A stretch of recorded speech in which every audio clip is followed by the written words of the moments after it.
Assalamualaikum warahmatullahi wabarakatuh. Selamat sore rekan dan sahabat semuanya. Jalan-jalan di kota Jogja saat senja memang sangat asyik ya kawanku, terutama di Jalan Malioboro sampai dengan titik 0 km.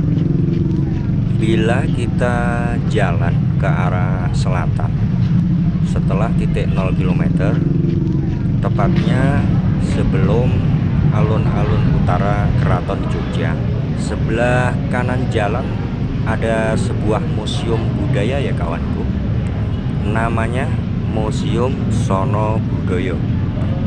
Untuk tiket masuk gratis dan kita tetap mematuhi protokol kesehatan ya kawanku, dengan menerapkan scan barcode Peduli Lindungi.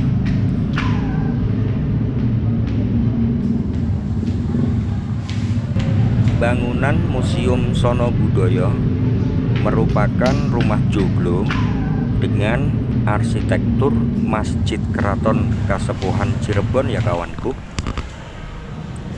yang berlokasi di pusat kota, berada dalam lokasi yang strategis, yaitu berada dalam lingkungan pusat budaya Yogyakarta yang banyak mendapatkan perhatian dari berbagai pihak, baik dari dalam maupun luar negeri.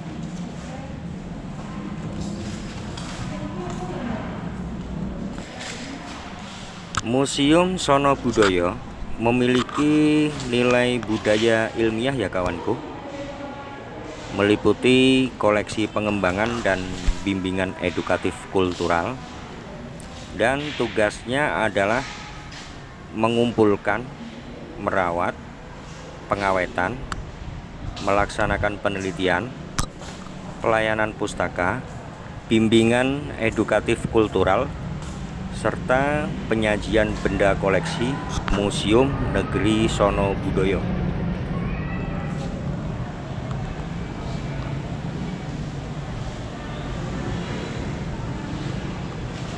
Saya kutip dari website, misi dari Museum Sono Budoyo adalah: yang pertama, mewujudkan museum yang unggul dan kompetitif sebagai sumber daya budaya.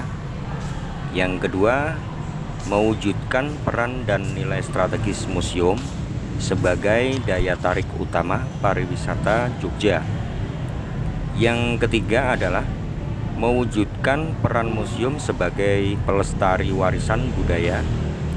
Yang keempat, mewujudkan pengelolaan museum terpadu yang meliputi manajemen strategi, manajemen operasi, manajemen sumber daya manusia, manajemen keuangan, dan manajemen pemasaran. Di museum ini kita juga bisa melihat video 2 dimensi. Itu pintunya. Ya, kita langsung masuk saja ya kawan. Ini suasana di dalam. Ya, kita langsung saja menyaksikan bersama-sama.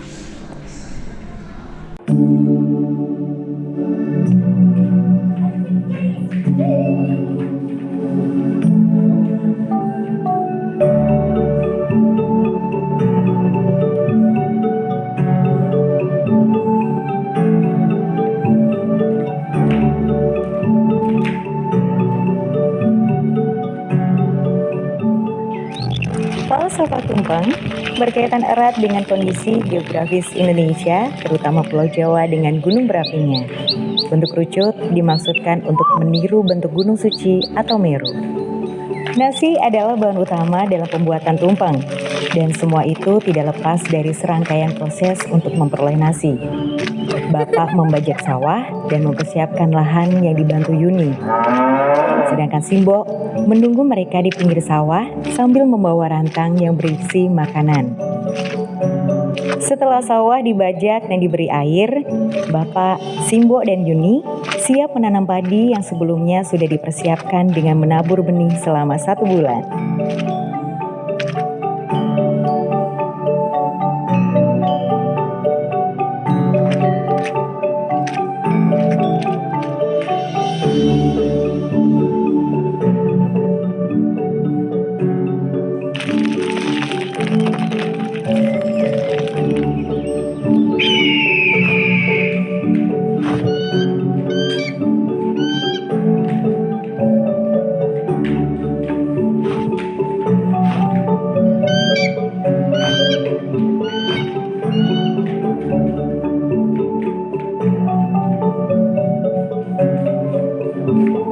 Selain dibutuhkan pengairan yang cukup, diperlukan waktu selama 6 bulan untuk perawatan lahan. Simbok dan Yuni mengusir hama pengganggu. Selain itu, tanaman pengganggu padi juga dibersihkan agar tanaman padi terjaga.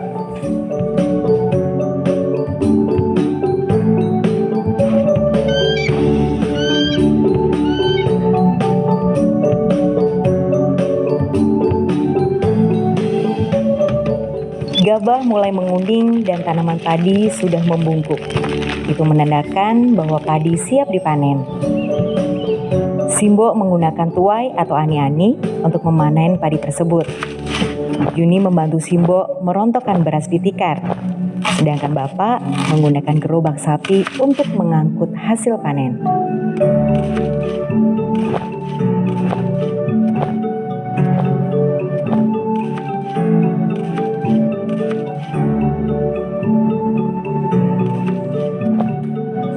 Gerobak sudah terisi penuh. Bapak, Simbok, dan Yuni menaiki gerobak sapi untuk membawa pulang hasil panen. Kemudian setelah sampai di rumah, padi hasil panen dijemur di atas tikar sampai kering agar bisa diolah menjadi beras.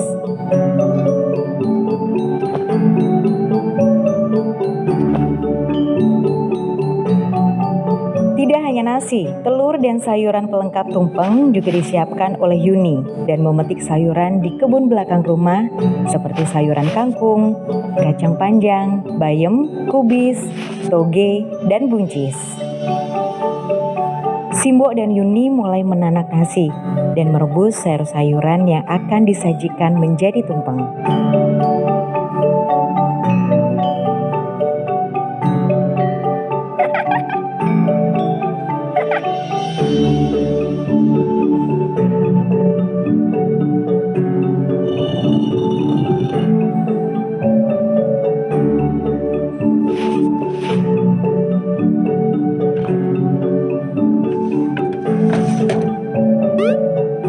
Yuni sedang memotong daun pisang yang dibentuk untuk dijadikan alas tumpeng dan tempat untuk sayuran sebagai pelengkap tumpeng. Tumpeng pungkur ini adalah nasi tumpeng yang dibelah dua dengan posisi saling membelakangi. Tumpeng pungkur merupakan simbol penyempurnaan arwah. Sebagian masyarakat mengatakan bahwa tumpeng ini sengaja diposisikan saling membelakangi dengan maksud sebagai simbol perpisahan antara arwah dan kerabatnya.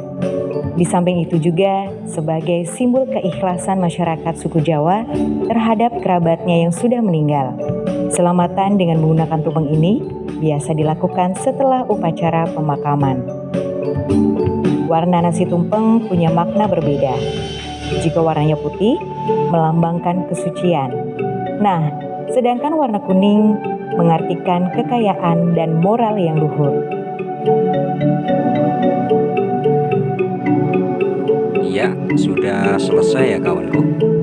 Gimana kesan Anda? Sangat edukatif sekali ya.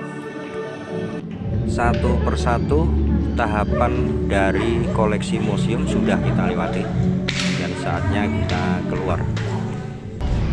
Oh iya, kita juga mendapatkan buku katalog Upaboga dari museum ini secara gratis ya kawanku. Oke, cukup sekian ya review dari kami. Semoga bermanfaat. Bila mana ada salah saya mohon maaf. Wassalamualaikum warahmatullahi wabarakatuh dan salam wisata.